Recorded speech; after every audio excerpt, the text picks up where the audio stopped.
your dark web. You will not stop us. This is just the beginning.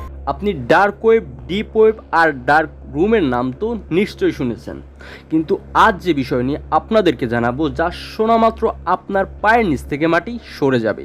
এজন্য ভিডিওর সঙ্গে লেগে থাকুন আর পুরো ভিডিওটি দেখতে থাকুন।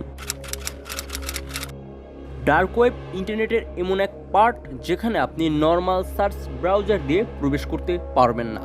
বলতে গেলে ডার্ক ওয়েব, ডিপ ওয়েবের এমন এক পার্ট যেখানে আপনি ইন্টারনেটের 96% পাবেন এবং বাকি 4% মাত্র সাধারণ লোকজন ব্যবহার করতে পারে, আর একে সারফেস ওয়েবও বলা হয়ে থাকে।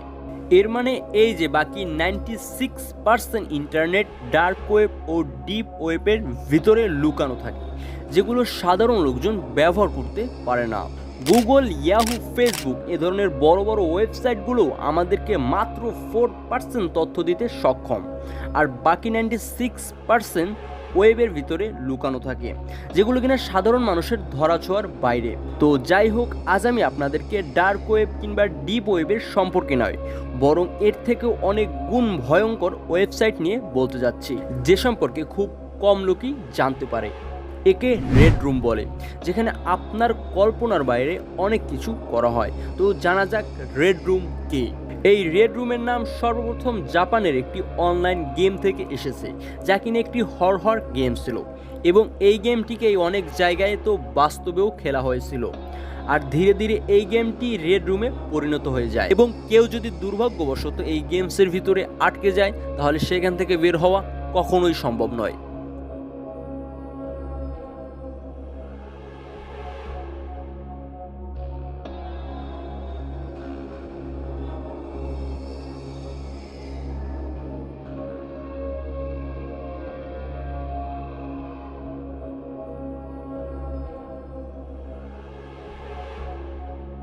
আপনি যদি ডার্ক ওয়েব সম্পর্কে ভালোভাবে জেনে থাকেন তাহলে সেখানে কিন্তু ইললিগ্যালভাবে ইম্পোর্ট, এক্সপোর্ট বা লেনদেন করা হয়।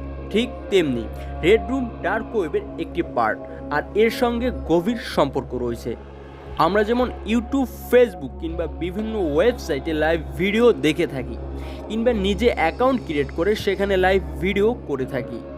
রেড রুমে হওয়া স্ট্রিমিং আপনি শুধু দেখতে পারবেন, তা ফ্রিতে তো কখনোই নয়। আপনাকে এটা দেখার জন্য বিটকয়েন, ডার্ক কয়েন এরকম বিভিন্ন ক্রিপ্টোকারেন্সি, অনলাইন ক্রিপ্টোকারেন্সি ব্যবহার করতে হবে। আসলে রেড রুম কি? অনেক লোক রয়েছে যারা কিনা টাকা কামানোর জন্য লোক বা মেয়েদেরকে কিডন্যাপ করে এবং একটি বন্ধ ঘরের ভিতরে আটকে টর্চার করে এবং এর লাইভ ভিডিও চালু করে, এবং ওই লাইভ ভিডিওর লিঙ্কগুলো ডার্ক ওয়েব, ডিপ ওয়েব এরকম বিভিন্ন হাইডেন ওয়েবসাইটের ভিতরে ছড়িয়ে দেয়, এবং যারা ওই লিঙ্কে ক্লিক করে সবাই লাইভ স্ট্রিমিং দেখতে পারে।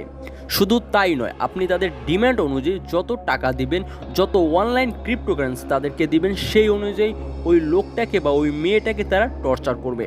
আপনি যাই বলেন না কেন, হ্যাঁ আপনি যাই করাতে বলেন না কেন, ওই লোকগুলো তাই করবে। এবং এইগুলো সবচেয়ে বেশি মেয়েদের সাথে করা হয়ে থাকে।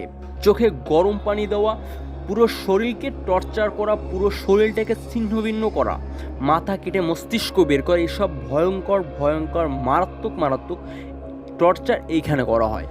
এইসব ভয়ঙ্কর কাজ যা আগে আপনি কখনো দেখেনি, সেগুলো এইখানে আপনি দেখতে পারবেন। মানে যে লোকজন তাদেরকে দেখতেছে তারা টাকা দিয়ে যে কোনো কিছু, মানে অনলাইন ক্রিপ্টোকারেন্সি দিয়ে যে কোনো কিছু করাতে পারবে। শুধু তাই নয়, এখানে এমন সব টর্চার করা হয় যা যদি সাধারণ মানুষজন দেখে তাহলে হার্ট অ্যাটাক বা মাইগ্রেনের মতো মারাত্মক বিপদের সম্মুখীন হতে পারে। শুধু তাই নয়, ডার্ক ওয়েব বা ডিপ ওয়েবে প্রবেশ করার জন্য আপনাকে স্পেশাল ব্রাউজার ব্যবহার করতে হবে এবং হাইডেন ভিপিএন ব্যবহার করতে হবে। আপনি যদি নর্মাল ব্রাউজার ব্যবহার করে এই সব সাইটে প্রবেশ করেন এবং ভিডিও দেখেন বা খারাপ কাজ করেন, তাহলে কিন্তু আপনার ধরা পড়ার সম্ভাবনা অনেক বেশি।